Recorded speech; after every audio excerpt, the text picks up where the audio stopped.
کچھ لوگ جن کی دل کی دھڑکنیں ہیں وہ تو اس کے ساتھ اللہ اللہ ملا لیں گے، تو جن کی دھڑکنیں خاموش ہوگی وہ کیا کریں؟ ان کے لیے کچھ طریقے ہیں جو زہر میں معیوب ہیں، لیکن وہ بڑے بہترین طریقے ہیں۔ امیر کلال کے پاس لوگ جاتے، فیض کے لیے جاتے، کہتے چلو کبڈی کھیلو، لوگ کہتے ہیں ہم تو فیض کے لیے آئے، بولتے ہیں ہمارا فیض کبڈی میں، ان کو خوب دوڑاتے، جب دل کی دھڑکنیں ابھرتی کہتے اب کبڈی کو چھوڑو، آپ ان دھڑکنوں کے ساتھ اللہ اللہ ملاؤ۔ لال شہباز قلندر رحمۃ اللہ کے پاس لوگ جاتے، کہتے چلو ناچیں، وہ کہتے ہم تو فیض کے لیے کہ ہمارا فیض نچنے میں ہے۔ وہ ناچ آج تک مشہور ہے جس کو دمال بولتے ہیں، وہ لوگ نچتے، خوب نچتے، ہم نے وہاں خود دیکھا ہے۔ اس وقت اللہ سے نچتے، اب دم دم مست قلندر سے نچتے۔ وہاں دیکھا ہے کہ کچھ لوگ دم دم مست قلندر سے ناچ رہے ہیں، اس میں 2 آدمی بے ہوش ہو گئے ناچتے ناچتے۔ ایک کو میں پانی پلانے کے لیے گیا، دوسروں کو دوسرے آدمی پلانے لگے، پانی پلا رہا تھا، زبان بند تھی، دانت کسے ہوئے تھے، اندر سے آواز آ رہی تھی دم دم مست قلندر، دم دم مست، اور سوچا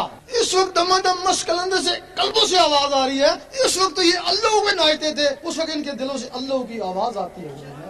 اب ایک اور آسان طریقہ ہے، اس میں نہ کبڈی کھیلنی پڑتی نہ ناچنا پڑتا ہے، یہ اللہ کی ضربیں لگائیں، گھنٹہ 1.5 گھنٹہ جب اللہ کی ضربیں لگائیں گے تو وہی پوزیشن پیدا ہو جائے گی جو کبڈی سے ہوتی ہے، اور دل کی دھڑکنیں ابھرے گی، وہ دھڑکن کے ساتھ اللہ میں جب وہ رگڑا لگے گا گرمی بھی آئے گی، اگر گرمی لگے تو دروشی پڑے وہ اس کو ٹھنڈا کر دے گا، پھر اللہ کا ذکر کرے، پھر گرمی لگتی ہے، پھر دروشی پڑے، پھر اس کو ٹھنڈا کر دے۔ اب اس کی اجازت بھی ہوتی ہے، کوئی بھی عمل جو فرائض کے علاوہ ہے اس کی اجازت ضروری ہے، اس کی اجازت ضروری ہے۔ اجازت کیا ہوتی ہے؟ آپ یہاں تہجد پڑھتے رہیں، کام تو بڑا اچھا کر رہے ہیں، لیکن شیطان ایک کونے پہ کھڑا ہنستا رہتا ہے، وہ تھکتا رہے، تیرا دل تو میرے ہاتھ میں ہے نا، جب جی چاہوں گا اس کو موڑ لوں گا، اور تم ایک دن شکایت ہوگی میں بڑا تہجد گزار تھا، مجھے پتہ نہیں کیا ہو گیا، اب فرض نماز نہیں پڑھ سکتا، وہ شیطان نے دل موڑ دیا نا۔ جب کوئی شخص اس دل میں اللہ کو بسانے کی کوشش کرتا ہے، شیطان کے پاس جنات کی ہندو فوج ہے، حکم دیتا ہے جاؤ اس کو برباد کر، تباہ کر،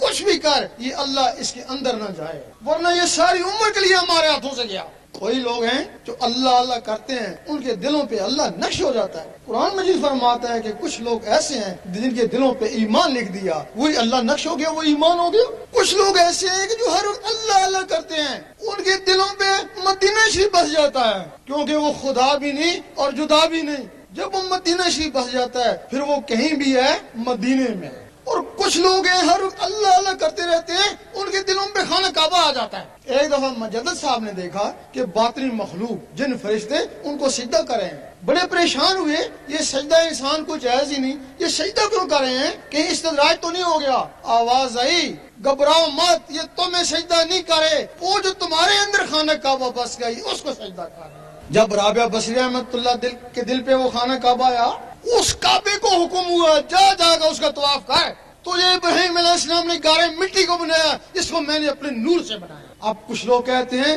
وہ کعبہ مسالی ہوگا، مسالی کا مطلب اس کی طرح بن گئی ہو گیا۔ اگر وہ کعبہ مسالی تھا پھر تخت بلقیس بھی مسالی ہوگا، اگر تخت بلقیس حقیقی تھا تو کعبہ بھی حقیقی آیا۔ آدھی رات کا وقت ہے، حضرت ابراہیم بن ادم جاتے ہیں کعبہ کو، دیکھتے ہیں کعبہ ہی نہیں ہے، لوگ سو رہے ہیں، کعبہ ہی نہیں ہے، سوچتے ہیں پتہ نہیں اللہ تعالیٰ نے اٹھا لیا، قیامت آنے والی ہے۔ آواز آئی گھبراؤ نہ، وہ ایک پڑیا کا طواف کرنے گیا ہوا ہے، شمال کی طرف جاؤ۔ جب وہ شمال کی طرف جاتے ہیں دیکھتے ہیں کہ رابعہ بصری بیٹھی ہوئی ہیں اور کعبہ ان کا طواف کر رہا ہے۔ اب کعبہ بس گیا، منزل اس سے بھی آگے ہے حضرت انسان کی، کعبہ بس گیا تو آدھی کلندر ہوئی نا، وہ پوری ولیہ پھر بھی نہیں ہوئی، پوری کلندر تو نہیں بنی نا۔ جو رب سے بات کر لے وہ آدھا ولی ہوتا ہے نا۔ حبل الورید کا مقام اس سے آگے ہے، وہ جو اللہ تعالیٰ فرماتا ہے میں اس کی شارک کے نزدیک ہوں، وہ جس کا نقشہ اللہ کا نقشہ جس کے دل میں آتا ہے وہ حبل الورید ہے نا، اسی کے لیے اللہ تعالیٰ فرماتا ہے نا میں اس کی زبان بن جاتا ہوں جس سے وہ بولتا ہے، میں اس کے ہاتھ بن جاتا ہوں جس سے وہ پکڑتا ہے۔ جس نے اس کو کھانا کھلایا